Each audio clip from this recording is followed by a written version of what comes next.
Good evening and welcome to TDM Talk Show. Over the last couple of months, the SAR's two main watchdogs have issued hard-hitting reports targeting public administration departments. The Commission of Audit slammed the poor coordination of the city's roadwork projects, while the Commission Against Corruption lashed out at the Cultural Bureau for its unlawful hiring practices. To look into the impact of these reports and the role played by the anti-graft agency and the top auditor, we are joined today by social work professor and current affairs commentator Larry So. Hi. Larry So, thank you very much for joining us and welcome to the show. Welcome back, Professor So. Yeah. Strongly worded reports. Yes. Hard eating. They made the headlines. Yes. Targeting the Cultural Bureau, the Housing Bureau, the Civic and Municipal Affairs Bureau, the Transport Bureau. What's going on? What's your take on all this? What's going on? I think we all see it from the newspaper. You know, they catch a headline for the past couple of days or all weeks because in Macau, we seldom have this kind of headlines, attacking the government. They are not doing the things, quote unquote, as it should be. And then, so we are also, we are a little bit surprised that, the government departments were attacked by, well, I won't say attacked, but then it's a kind of really, as you said, slam, strong words and really think that the departments that you've been talking about, they are not doing their work and the work that they should be doing. And even though they even further highlight that, well, some of these departments, they are doing things, quote unquote, illegally. I mean, that's a strong word because it is a government department and you should know everything about the law and you should do the things within the boundary of law. But then you are illegally hiring people and all these things is a strong word in itself. But then I think this is that it is time that we should have this kind of comment or at least this kind of quote unquote attack from the watchdog department, because having said that, we know that these two departments, in fact, they are the only department that we can find in Macau that is, can have anything to say against the department, because anyone, even though the legislative members, they do set something around. It was not that strong. Allow me to jump in here because I was going to focus on that, which is even from the some of the most critical voices that you can listen and you can hear at the Legislative Assembly, you don't hear this kind of language that often. I mean, their criticism sometimes tends to be milder compared with the tone that we find in this report. Exactly. I mean, just now I'm trying to say this, that even though there might be some kind of comments from the Legislative Assembly, but then the department will answer, quite in a way that we are not against the law, we are doing things according to the law and everything. They just simply shake the shoulder and say there's nothing. But then this time, with this report coming out, I think the department cannot say that, or cannot just shake the shoulder and say this is nothing, because quite clearly state that, for example, we're talking about the illegal hiring, it is illegal. And then we are talking about all these, taking up the roads and all these construction work going on. Now, this in the report, it has been said that especially we are talking about just now the construction work. Now the department, some of the personnel in the departments, they are falsifying reports. Now this is really, really, as I said just now, illegal. And a department is a government department, and you are doing things illegally. That is quite something. Normally, the government department or the watchdog department, normally they don't use that kind of quote harsh words. But they went as far as labeling this as illegal. Now, if we let's say, for instance, let's look at the report that you were mentioning just now by the Commission of Audit, slamming the road projects coordination group for failing to be effective, failing to meet a number of requirements for lack of coordination. Pretty much across the board. Actually, it's a very comprehensive criticism that you can find in this report. How serious is this? It could be very serious because he's talking about the interdepartment or at least something within the department is a coordination between the big project and smaller project, and the senior officials and the junior officials. They sit down and they try to coordinate, but then they are not coordinating because the report found out that for the past 2 years or 3 years, thousands of projects going on, thousands of digging up of the road and all this construction, and really causing a lot of trouble to the people, and in fact they're causing trouble among the departments. So the question is that the government told us in the past that they do have the coordinating committee and they are coordinated among each other, properly, and the work that they have been doing is very, scheduled and in a sequential way. But this is totally not the fact, because in the past we have been all these kind of reports and saying from the government department. I'm not talking about the audit department, but from the responsible department, they simply tell us that they are doing things coordinately and they are doing things within the law, and they are doing things, they have tried very, very hard not to trouble the people, especially the general public. But it seems totally it is not the case. And let's look by looking at the report, and I'm going to quote a couple of pretty strong assertions and statements. One regards the IACM inspectors, saying that they have failed to make proper on-site inspections. Yes. And also saying that the government has planned roadwork projects in a careless way, in a way that this phenomenon, what's going on in Macau, it is rare internationally. So going as far as using this kind of language, what does this say also? What is the meaning underlying this report with regards to what the Commission of Audit is doing in this particular case and the language they chose to include in the report? Now, the language they choose, that, as we can see, even in Portuguese or in Chinese, first of all, is very, very, quote, serious. And, that meaning that the Commission is really, they are doing things and they mean business.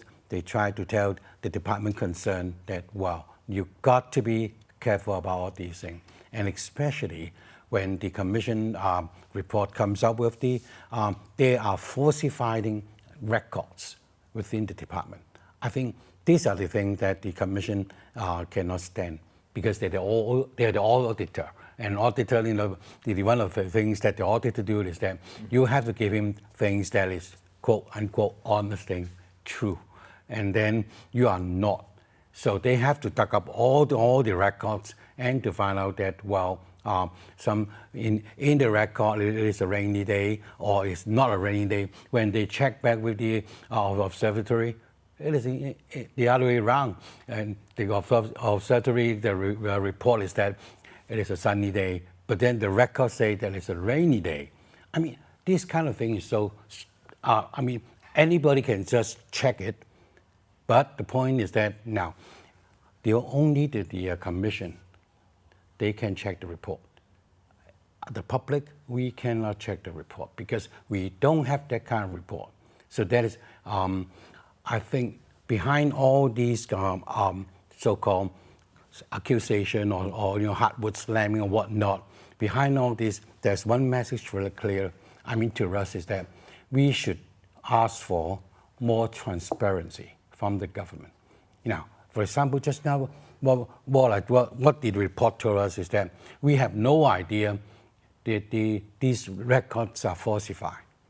We have no idea about that, except that they can. But if these records are made public, we can check for them. We can be the watchdog.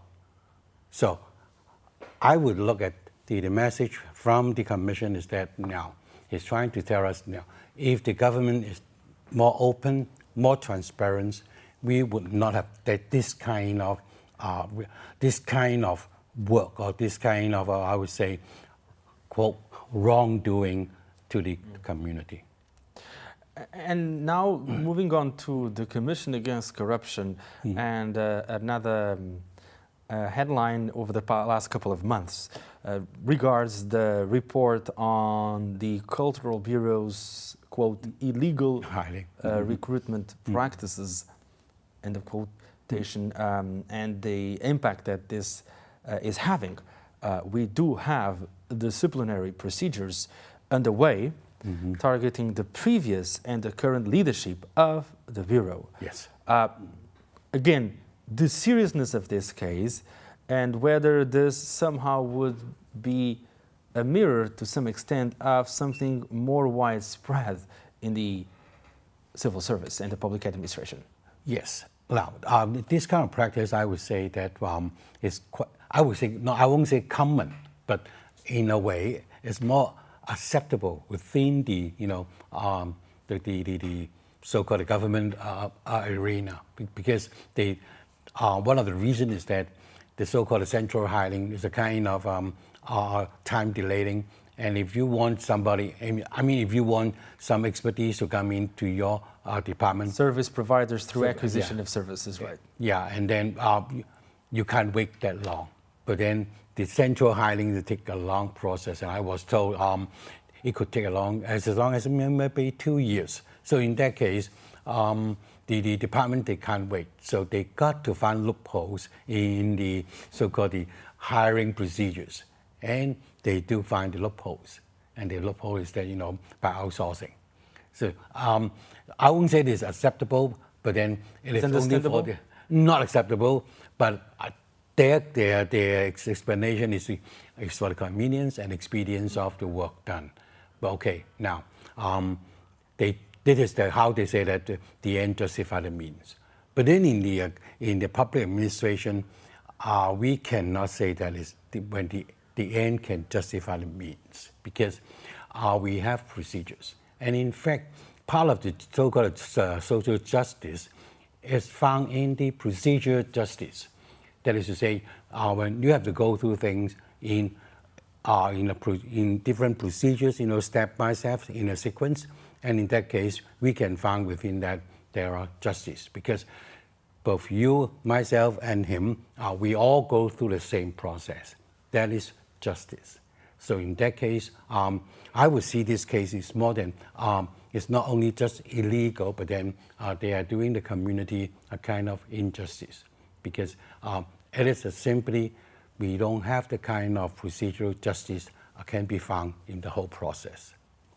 You were talking about the central recruitment system, and actually, as you were just saying, in the reply given by the Cultural Bureau, well, they say that the reason it adopted the so-called unlawful methods was because of its heavy workload, inadequate manpower, and we're all familiar with that, and the time-consuming recruitment processes. Exactly. So is there also a need to look into the process and in order to speed it up, and so it will meet the needs of different government departments, which otherwise have to wait for a long period of time and are not able to deliver what they're supposed to deliver?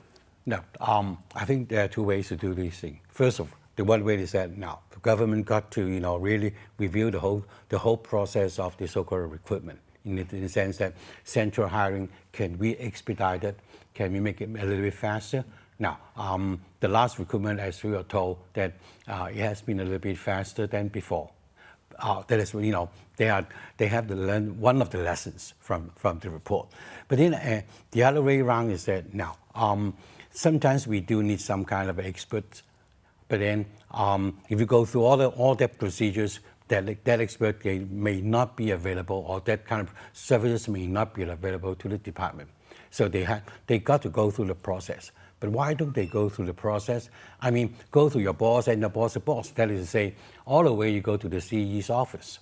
Now, with the CE's approval, you can do it. You can bypass all these so-called procedure, and then it's acceptable within the community because that particular service or that particular person is so valuable that you have to have him. So in that case, why not go through go through your boss and boss? That is a CE. So it is possible, but the fact that they are not doing this means that, well, it could mean something fishy. I'm not saying they are, but then it could mean that they are doing something fishy, or they are trying to employ somebody who might be the friends or relatives. So in that case, there's again the whole issue comes back again that the popular saying in the community is that now you cannot be a civil servant unless you got somebody inside the department or you are the relative of somebody, then you can be the civil servant. So if that be the case, this report comes up very, very timely to say that we should put a stop to this kind of nepotism, and this kind of practice should be terminated. Now let's take a step back and let's have a bird's eye perspective on the role played by these two watchdogs. Yes. The Commission of Audit and the Commission Against Corruption. Now, if we take into account the reports which have been issued in recent years, and also the impact of these reports, what was done after the suggestions were put forth, how effective is this peculiar system of checks and balances that we have here, taking into account the role played by the CCAC and the Commission of Audit? In the past, in fact, I've been talking about this thing, somewhere else. Is that now, district department, they do have the report comes up, and it seems that the government, they are not paying a very good attention or very serious attention to it. Now, in fact, when we check the policy, the policy address each year, in fact, they do address some of the issues, and they said that because of the CA's report, and then we have make some correction or make some amendment or these things and these things. Now, there are things that has been done in the past, yes, but as I said, the way the government are doing things is that they are not transparent. So we are asking for now with this strong report for this department, and we hope to see in the future, as I said earlier, transparency. Is that now all the departments, when you read all this report, you got to come up with some kind of corrective actions or remedial actions. But the bureaus and the government departments, they normally say they take note of the report, they will implement the suggestions. But then some people would say that... My question is that you have to make it transparent. That is to say, you have to publish a report to the community saying that I'm going to do A, B, C, D, E, and with a time schedule right next to it within 2-3 months. Otherwise, it will fall on deaf ears, right? Yes. On deaf ears. And the issue, which is somehow intertwined with all this conversation, regards the perception by some that these watchdogs end up being some sort of toothless tigers. Are they? To a certain extent, yes, they are toothless, but I'm glad that they do have voice. Yes, they have toothless because they are not the administrative department, they are not the law enforcement department. Now, they cannot enforce the so-called law and put, quote, punishment upon all these departments. But I'm glad that we still have some voice. Well, of course, everybody knows that, well, in a way that they are toothless, but then they still, I'm glad that, as I said, they still have the so-called lion roar. they can still act like a lion and scare you a little bit. But then it is up to the community right now. It's up to us in the community to say that now, this department, you have this report. Okay, give us your solution, your amendment or whatnot, corrective action, and when. So by the next year or the specific time, and I do sincerely hope that the new terms of the legislative members, they will look it up and say, you haven't do this A, B, C, D, E. And of course, the most important thing we've been asking for again and again, and I do hope that it come up always, is that the accountability of the government.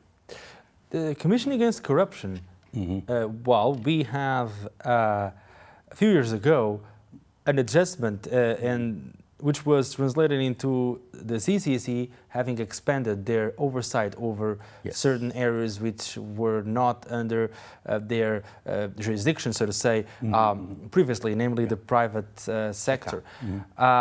And the question is there a need for further expansion, or that would entail certain risks? Yeah, that will entail certain risks, definitely. But then right now, I will look at it in this way, is that now I would prefer that he's do a better job within the framework that they are, they are operating.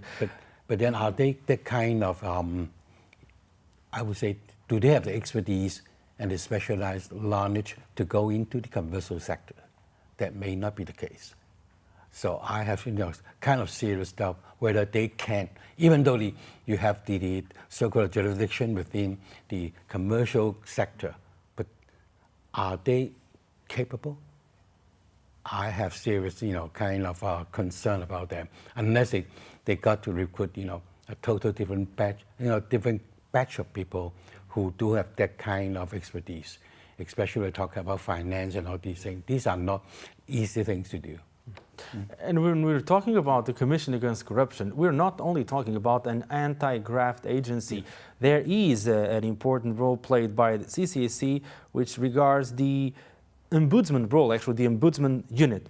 And some of these reports actually have a lot to do with that role and not strictly speaking with the anti-graft mandate.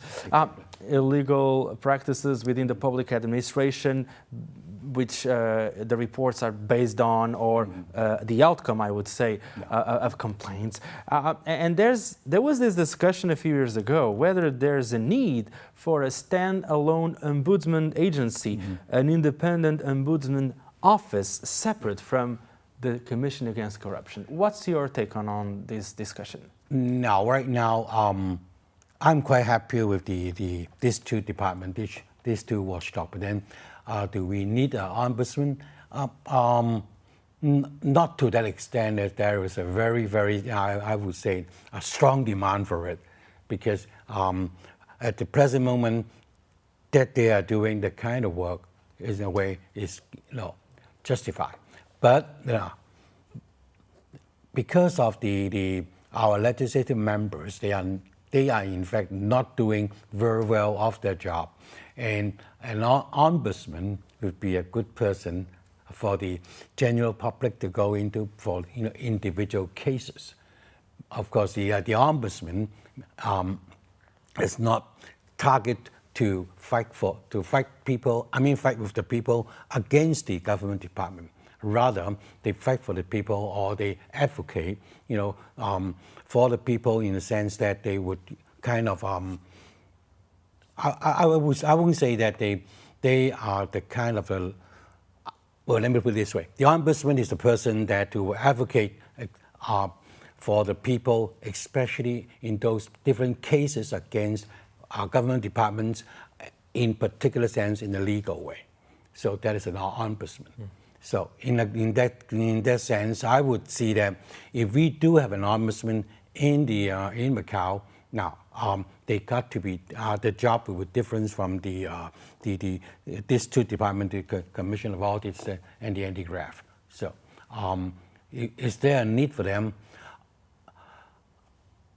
If our legislative member, they are doing their job well, we don't need that. But then it seems that right now they are not doing the kind of, seeing the, having interview with the people, or, the public kind of grievances that go to the each and every legislative member. They don't have that many. So in that case, an ombudsman may be a good person for the people to go to.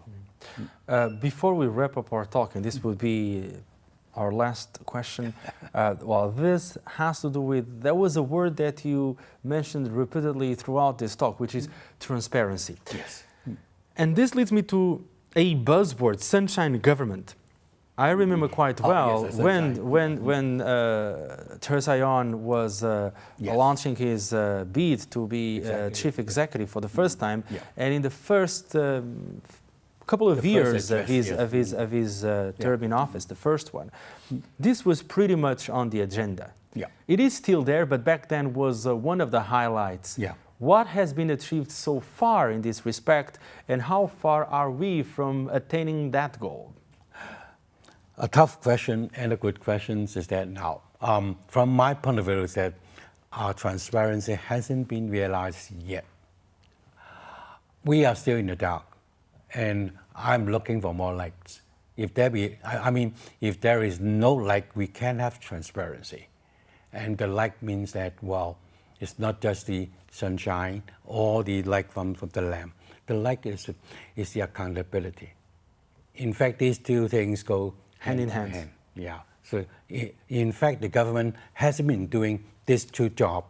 These two basic administrative concepts, they haven't been doing anything, or, well, I shouldn't say anything, but then they are not serious enough about that in terms of accountability and in terms of the so-called transparency. And it has been the most, I would say, the philosophy of the government is that they prefer not to have this kind, because the philosophy of our government now, they prefer administrative orientation. That is to say, they do things by administration, they control, and rather than they make all the matters accountable to the people. That is to say, this is a quite autocratic government to a certain extent. And with this, we finish our talk. Professor Larry So, thank you very much for joining us. Pleasure to have you on the show. Thank you. Thank you. And to you at home, thanks for tuning in. We'll be back next week.